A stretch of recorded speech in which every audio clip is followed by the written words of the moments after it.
Hello दोस्तों, स्वागत है एक बार फिर से हमारे इस YouTube चैनल में जिसका नाम है पांडे स्पोकन 7। और दोस्तों, मेरा नाम है सत्यम पांडे और आज मैं आप लोगों के लिए लेकर आया हूं कुछ नया, कुछ इंटरेस्टिंग यूज।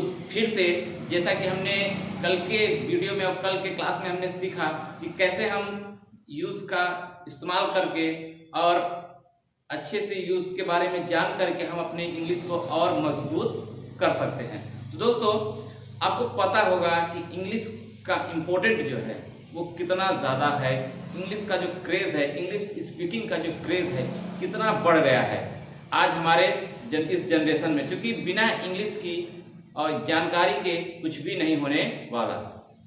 तो क्यों ना हम ज़बरदस्त तरीके से इंग्लिश बोले, वो भी बिल्कुल सरल तरीके से, वो यूज़ के द्वारा और टेंस के द्वारा। दोस्तों, मैं आपका बहुत ज़्यादा समय नहीं लूँगा, चलिए आज क्लास को स्टार्ट करते हैं। देखिए दोस्तों, आज मैं आप लोगों के लिए लेकर आया हूँ use of let. Use of let. Let का मतलब होता है दोस्तों दो। लेट का मतलब दो। हिंदी के सेंटेंस में जो आएगा आपका वो आएगा दो। बेसिक स्ट्रक्चर देखिएगा, लेट सबसे पहले इस्तेमाल करना है, प्लस सब्जेक्ट का इस्तेमाल करना है, उसके बाद वर्ब का फर्स्ट फॉर्म का इस्तेमाल करना है, उसके बाद ऑब्जेक्ट का इस्तेमाल करना है, उसके बाद अदर वर्ड। ठीक दोस्तों, एग्जांपल आप देख सकते हैं कि हमने लिखा है कि मुझे घर जाने दो। मुझे घर जाने दो। Let me go to home.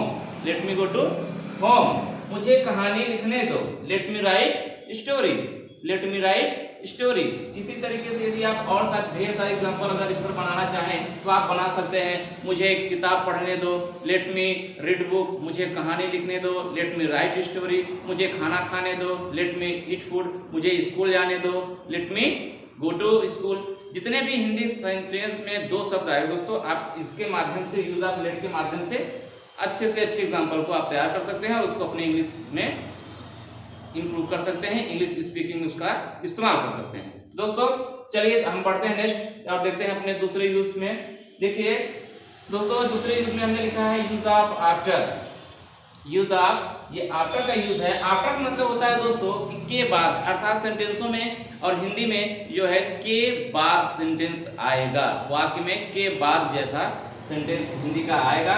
जैसे आप देख सकते हैं कि बेसिक स्ट्रक्चर में हमने लिखा हुआ है कि आफ्टर प्लस वर्ब में आईएनजी।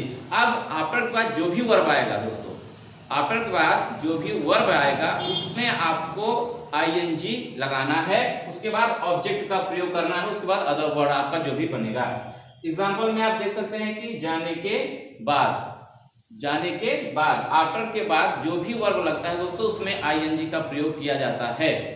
ठीक, तो देख लिए हमने लिखा है कि जाने के बाद, तो आफ्टर गोइंग। After going. और देखिए दोस्तों, हमने दूसरा एग्जांपल लिखा है कि सोने के बाद। सोने के बाद, तो आफ्टर स्लीपिंग। After sleeping. अब इसी तरीके से अगर बाजार जाने के बाद, आफ्टर गोइंग टू मार्केट। खाना खाने के बाद, आफ्टर ईटिंग फूड। घर पहुंचने के बाद, आफ्टर रीचिंग होम। और इसी तरीके से हम ढेर सारे एग्जांपल बना सकते हैं, चाहे वो यूज ऑफ आफ्टर हो, चाहे वो यूज ऑफ लेट हो। दोस्तों, यदि हम यूज को ही अच्छे तरीके से समझ लें और इसका इस्तेमाल करें, एग्जांपल बनाएं, तो हम दिन प्रतिदिन, डे बाय डे, हम अपनी इंग्लिश को बहुत जबरदस्त तरीके से इंप्रूवमेंट कर सकते हैं। दोस्तों, उम्मीद करता हूं कि आज का यह वीडियो आपके लिए बहुत ही उपयोगी रहा होगा और उपयोगी साबित होगा। और इसमें अगर आपको किसी प्रकार की कोई समस्या समझ में आ रही हो तो आप हमें नीचे कमेंट बॉक्स के माध्यम से बता सकते हैं। और use of after, use of let आज अपने आप कॉपी पर लिख लीजिए, इस पर प्रैक्टिस कर लीजिए, क्योंकि दोस्तों हम जितने भी यूज पढ़ते जा रहे हैं, अपने पिछले क्लास में हमने जो भी पढ़ा, उसके बाद जो भी चीजें हमने पढ़ा हुआ, जितनी चीजें आप पढ़ते जा रहे हैं उसको आप नोट कर लीजिए। नोट करके अपनी एक नोटबुक बनाइए और डेली प्रैक्टिस करते रहिए। आप देखेंगे चंद दिनों में ही आपकी जो इंग्लिश स्पीकिंग है वो बहुत ही फ्लुएंसी हो जाएगी और जबरदस्त तरीके से आपकी जुबान से इंग्लिश निकलेगी। तो दोस्तों, इंग्लिश सीखना अब हमारा बिल्कुल जिद हो गया है कि अब हम लोग इंग्लिश सीख कर ही मानेंगे। इंग्लिश जब तक हमारी जुबान से नहीं निकलेगा तब तक हम कंटिन्यू इस क्षेत्र में चलते रहेंगे और इंग्लिश लगातार सीखते रहेंगे। तो दोस्तों, आज के लिए बस इतना ही। और दोस्तों, यदि आपने मेरे चैनल को सब्सक्राइब नहीं किया तो प्लीज़ आप उसको सब्सक्राइब कर लीजिएगा और बेल आइकन को प्रेस करना बिल्कुल भी ना भूलिएगा, ताकि रोज आने वाले वीडियो का नोटिफिकेशन आपको सबसे पहले और समय पर मिल जाए। और दोस्तों, इसी के साथ आज के लिए बस इतना ही। मिलते हैं हम अपने नेक्स्ट वीडियो में कुछ नए फैक्ट के साथ। नमस्कार दोस्तों।